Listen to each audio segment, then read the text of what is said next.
Well, guys, I'm not sure what's going on with my tech, but it's my third attempt at a live stream in the last few minutes. I don't even know if it's going.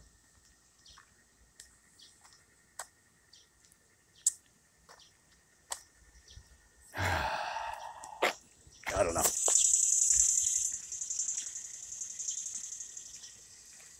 It just stops. So we'll just keep going until it stops. How about that? Sunday, August 23rd.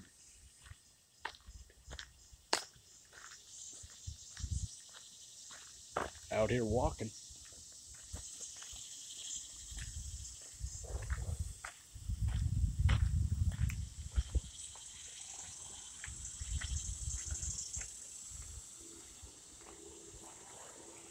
I was trying to record a video, and the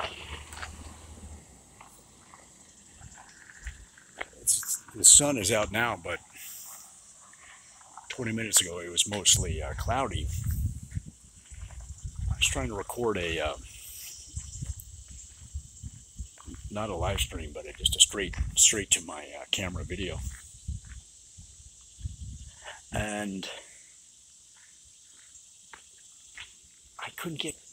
I couldn't see. I mean, I just used the camera, so the camera that's the rear-facing camera, and I couldn't even see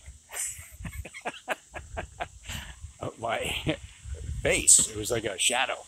It looked like a shadow over my face, and I checked the white balance. I checked the exposure. I don't know if it was because of the cloud cover, but I just couldn't figure it out. And I just realized this video is unusable. You can't see anything. It looked like a person with no features.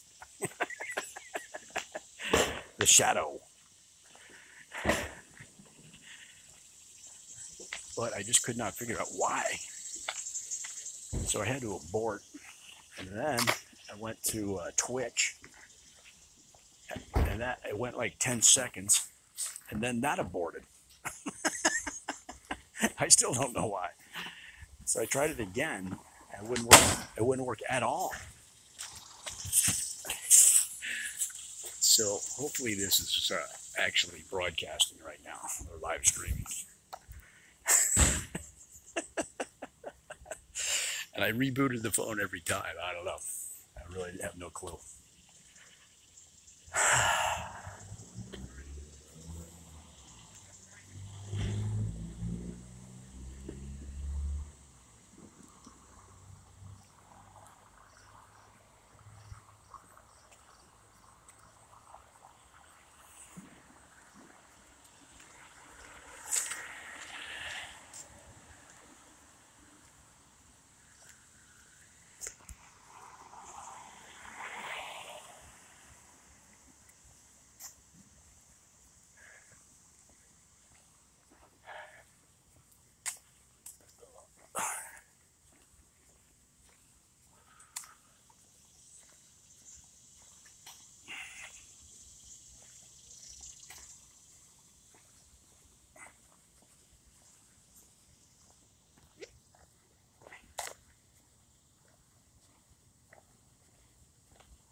It's kind of why I have so many cameras. Like, I have a GoPro, I have 2 phones, I have a GoPro knockoff. It's a backup.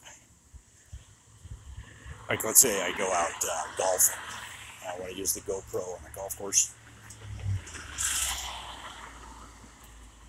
Well, if that one doesn't work for whatever reason, then I have that GoPro knockoff as a backup.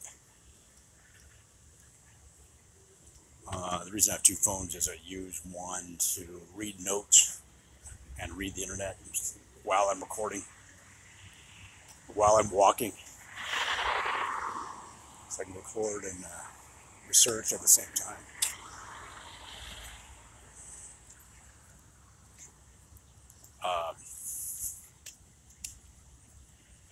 Or just read my show notes or notes that I want to talk, things I want to talk about on the video. I can read my notes on the other phone. It's just, the second one's just a cheap phone. But one of the reasons you have the backups is tech surprisingly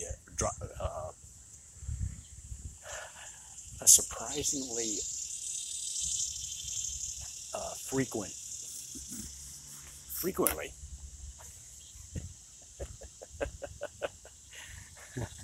I guess you could say surprisingly frequently.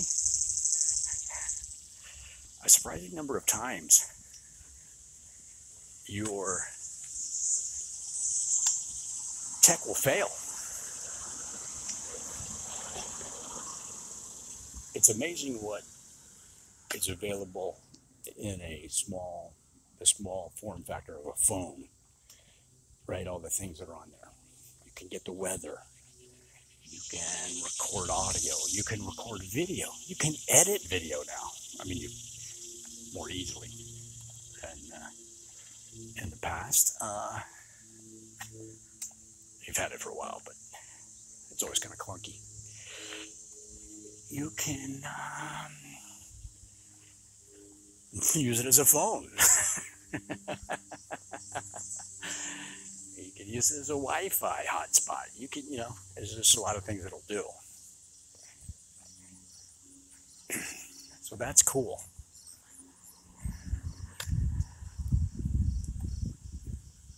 The reliability?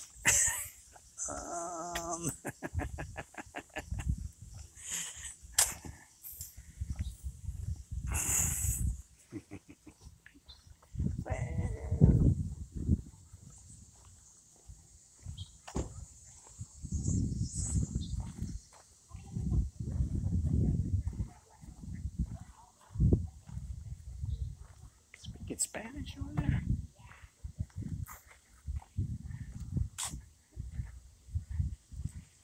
Feels like home, man. Feels like LA. We were watching Narcos. You ever seen that on Netflix? And I'd say half of it is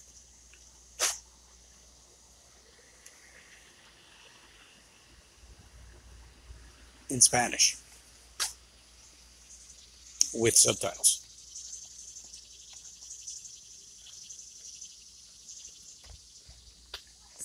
And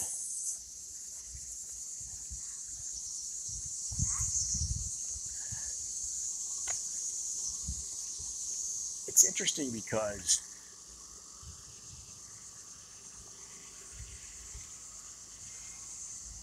like any language, there's differences from country to country even. So when you, like, I tell people, in LA, I got to where I could have some rudimentary conversations in Spanish. I call it broken Spanish. I don't know if that's the right term. It's a very basic Spanish.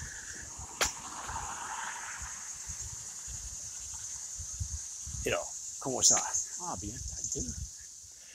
¿Cómo es su familia? How's your family? Familia? Mucho lluvia. It's been raining a lot. Yeah, sí. I mean, it's a very, very basic.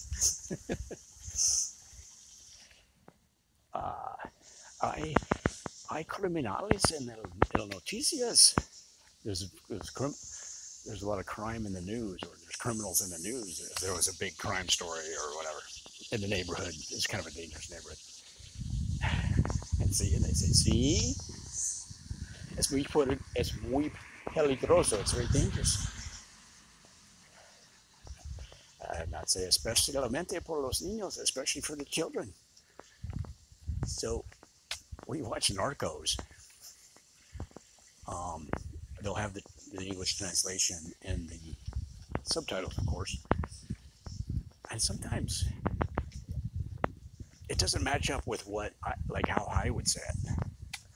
And again, I'm not an expert, but just the way that I learned it, sometimes the words are really different. I'm like, wow, that's fascinating. Because it's set in Bogota, right? And Medellin. So they would have different words than, let's say, Mexico. And I remember talking to my landlady, and I was trying to speak Spanish, and she's looking at me funny. She's looking at me funny, and so I repeated it, and she's like, you can see in her eyes, like, no, like I don't know what you're saying. So I had the book, like I'd have these, phrase books, and I didn't have to. She spoke English, but she would entertain my attempts. I think she thought it was funny that I was so bad. So I said, "No, serious?" And she's like, "No, that doesn't. I don't know. I don't know those phrases." And so I had the book. I had one of the books. I go, "It's right here. It's right in the book, like English, Spanish." She goes, "Well, maybe another country, maybe somewhere out in South America, but it's not how we would say it." I said, "How would you say it?" She was from Mexico. And she gave me the translate. She said what it would be in, I guess you could say Mexican Spanish. I don't know. I was like, "Oh, okay." And you learn how they say it, how she says it, and that really came. That I was really reminded of that watching Narcos, because a lot of times the English translation and the subtitles isn't what I would think it would be as they're speaking Spanish. And it's the same meaning a lot of times, or generally the same meaning, but it's just not how I would have thought that's how you do it. And a lot of that's attributable to the differences by country. Chile to Venezuela to Mexico, It's interesting, the main actor in that show is Brazilian, he's a Brazilian actor. He plays Pablo Escobar in that show. And so, of course, Brazil speaks Portuguese, which is close. And, he's an actor. It doesn't matter the language. But it's just interesting. I would think that that'd be confusing. So I guess that's the question. Would it be more confusing to be a Brazilian learning Spanish because it's close? Or would it be easier for somebody that's completely fresh to a new language? And then after a while, would you tend to jumble them up? Much like Spanglish, Spanish, English, Spanglish. Is there a jumbling of Portuguese and Spanish, like maybe Portish?